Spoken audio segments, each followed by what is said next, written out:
Emulsion.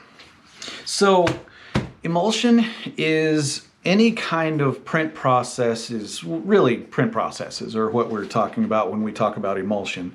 There are other applications, but that's really the only places you normally hear it in fine art.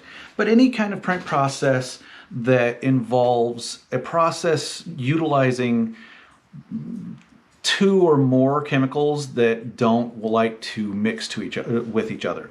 Oil and water, right? We're all used to that idea from when we were in grade school. Oil and water don't mix. So you use processes that utilize this lack of harmony between the two, and it makes some, screw it, let's start over.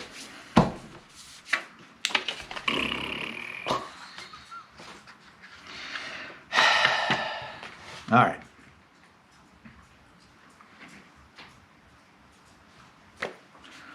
Emulsion.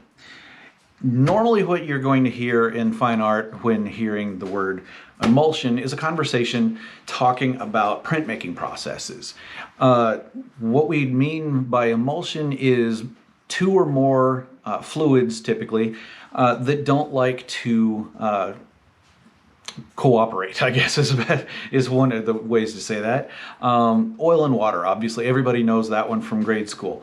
Oil and water don't mix, so you can utilize processes that take advantage of that disharmony between the materials to make things like emulsion printing that you'll probably find online. Typically what we see there is a vat of water with usually like an oil-based or some other kind of ink that's been carefully spread in inkjet kind of print basically on top of the water, and it's just kind of suspended there, not actually dissolving into the water because it's not a water-soluble ink, just floating on that surface very delicately.